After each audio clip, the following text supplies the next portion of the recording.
संसार में जन्म लेने वाला मनुष्य अगर उसके भाग्य में सुख नहीं, उसके भाग्य में अगर खुशियां नहीं है, उसके भाग्य में अगर सुख नहीं है, उसके भाग्य में अगर अच्छा नहीं है, पत्रिका दिखा ली सुख नहीं है, कार्य कर कर देख लिया सुख नहीं है, तकलीफ उसकी जिंदगी में चल ही चल रही है, तो भगवान शंकर कहते हैं, भगवान महेश कहते हैं, उमा उस मनुष्य को दूसरे का अच्छा करना प्रारंभ कर देना चाहिए, तो उसकी अच्छाई अपने आप सामने आना प्रारंभ। फिर वही शब्द आ गया, अरे मत बुरे कर्म कर बंदे वरना पछताएगा,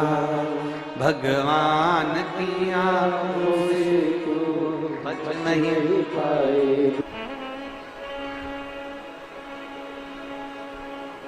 आज थोड़ा सा हम कहेंगे, आप उसको, कई लोग उस पर हंसेंगे भी, और कथा होने के बाद लोग बाग उस पर ताने भी कसेंगे, ठीक है? क्या ऐसा हो सकता है? हम कहेंगे और उसके बाद दुनिया के लोग वैसे भी हमको टोटका वाला महाराज कहते हैं, तो लोग तो कहने भी रहेंगे तो। और ये तो हमारा प्रमोशन है कि अभी तक पंडित प्रदीप मिश्रा थे, अब टोटका आचार्य हो गए। आचार्य का भी तो प्रमोशन होता है।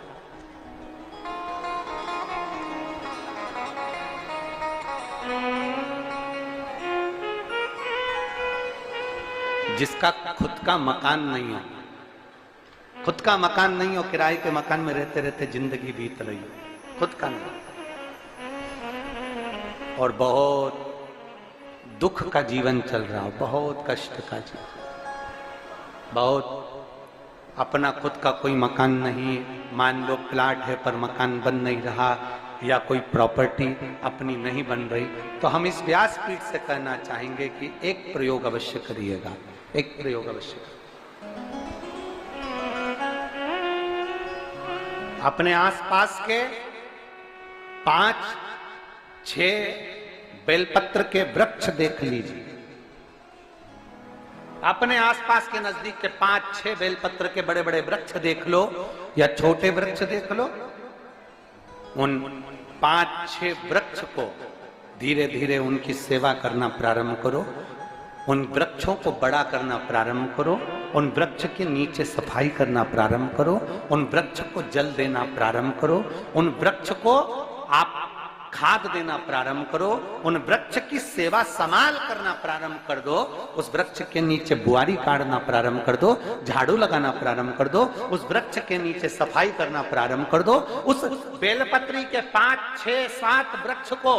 आप गोद ले लो। गोद लेना मतलब मैं इसकी सेवा करूंगा, मैं इसमें जल दूंगा, मैं इसके खाद दूंगा, मैं इसकी सेवा करूंगा, कुछ मत करो, बस केवल इस शरीर से उस बेलपत्र के वृक्ष की सेवा करना रोज प्रारंभ कर दो। 6 महीना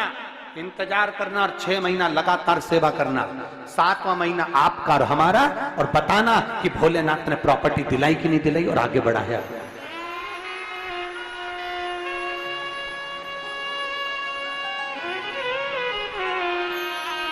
एक बेलपत्र का वृक्ष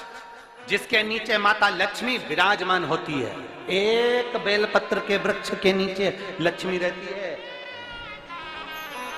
दुनिया के लोग कहते हैं लक्ष्मी जी का दिन कौन सा है, बोलो जम के जल्दी से। शुक्रवार। दुनिया के लोग कहते हैं लक्ष्मी जी का दिन शुक्रवार है, पर माता लक्ष्मी से पूछा जाए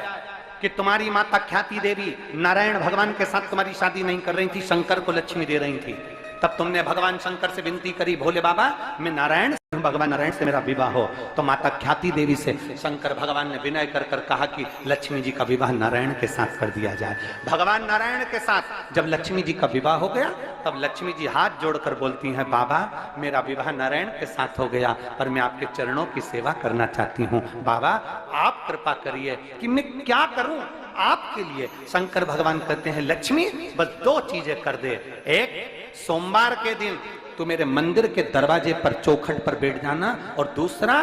प्रतिदिन शाम के समय पर तू बेलपत्री के पेड़ के नीचे बैठ जाना। जो तेरी बेल वृक्ष के नीचे सेवा करने आए, जो शंकर जी के मंदिर में सोमवार को जल चढ़ाने आए, उसका जो पात्र जल चढ़ाकर जब वो घर लेकर जाए, उसके पीछे पीछे, पात्र के पीछे पीछे तू जाना, और उसके घर में लक्ष्मी का भंडार भरकर आए।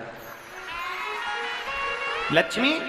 बेलपत्र के वृक्ष के नीचे तू विराजमान हो जा। उस बेलपत्र के वृक्ष के नीचे जो बुआरी लगाए, सेवा करे, चाकरी करे, एक बेटी को जैसे बड़ा करते हैं वैसे बेलपत्री के वृक्ष को जो बड़ा करे, बेलपत्री के वृक्ष का जो पालन करे, पोषण करे, उसकी संभाल करे, उस बेलपत्री के वृक्ष को जैसे जैसे वो उन्नति करे वैसे वैसे उसके घर में समृद्धि बढ़ते जाए, उसके घर में वैभव बढ़ते जाए। ये शंकर भगवान माता लक्ष्मी से करे,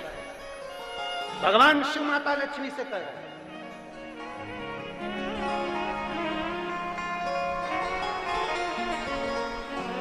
और लुटा दिया भंडार काशी, कर दिया